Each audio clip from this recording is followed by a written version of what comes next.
Jusqu'à 9h, Good Morning Business. Il est 7h45 et vous êtes bien sur BFM Pognon, comme nous appelle Fabrice Lucchini, avec beaucoup, je crois, de gentillesse et d'amitié. BFM Business, c'est le vrai nom. Et nous sommes avec Cécile Radcliffe, la directrice générale de City en France. Bonjour. Bonjour. Je dis ça parce qu'évidemment, vous, pour vous intéresser, il faut avoir 50 millions d'euros, c'est le ticket d'entrée pour être chez City en gestion de clientèle privée. Ce qui est intéressant, c'est que vous vous développez énormément à l'international comme à Paris. Vous allez attirer de nouveaux banquiers privés, 35 bientôt pour City. Et c'est pas un phénomène unique, hein. On voit beaucoup la banque privée se développer partout dans le monde et notamment à Paris. Expliquez-nous pourquoi, Cécile Radcliffe. En fait, City est en pleine expansion en France, vraiment dans tous les métiers, notamment grande expansion sur les activités de marché post-Brexit. City est devenu de facto un peu le hub européen des activités de marché à Paris. On a triplé de taille, notamment avec le transfert des activités de trading qu'on n'avait pas avant. Donc c'est merci le Brexit quelque part, on doit ça au Brexit. Sur la partie markets, oui, clairement. On avait déjà une présence forte en markets City, à la différence des autres grandes banques américaines dans tous les pays européens, mais on a quand même accru beaucoup la présence à Paris. Paris a réussi à attirer vraiment, à cause des talents, vraiment la base des talents qu'on avait en France comparé aux autres pays. Donc ça, c'était une bonne chose, mais grosse aussi expansion sur toute la partie banque d'affaires, en fait, avec des recrutements de grosses pointures comme Laurence Parisot, Grégoire Emerlet, Robin Rousseau, etc., avec du coup vraiment un positionnement beaucoup plus fort sur la partie M&A, la partie ECM, et traditionnellement, on a une très grande corporate bank mondiale parce que la spécificité de City, c'est vraiment le réseau international. Et maintenant, effectivement, on va lancer la banque privée parce qu'il y a une vraie complémentarité avec la banque d'affaires.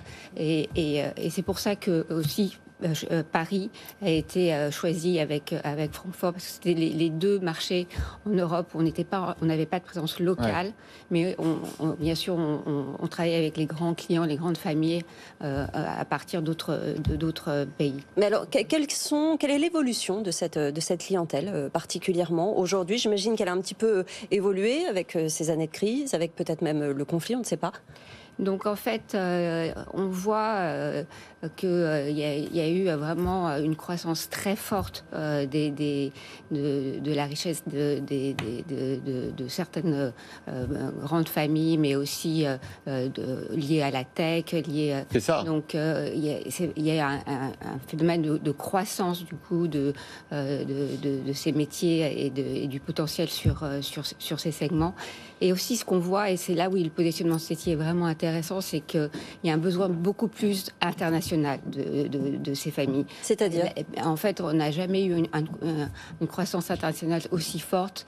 Ces grandes familles, maintenant, le positionnement de City, c'est de les suivre vraiment sur toutes leurs problématiques intergénérationnelles et dans le monde entier. Donc on va les suivre aux États-Unis, en Asie, en Amérique latine et en Europe, bien sûr. Et c'est là où City, avec sa présence internationale, a vraiment, et l'adossement à la banque d'affaires, de pouvoir sourcer tout ce qui est les opérations de prix IPO, de placement privé, de capitaux.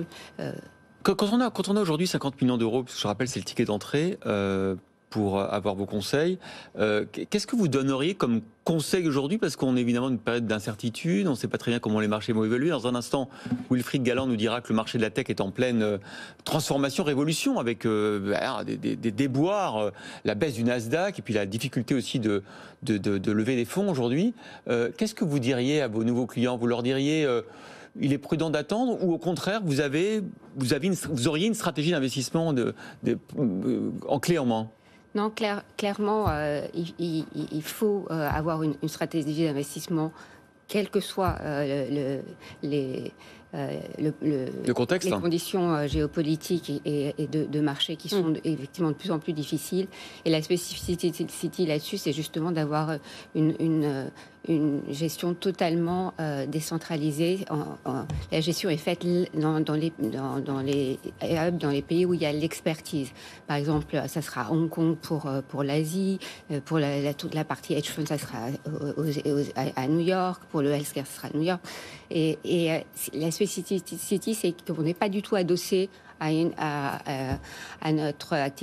activité d'asset management. On est adossé vraiment à la banque d'affaires avec une plateforme d'architecture ouverte complète.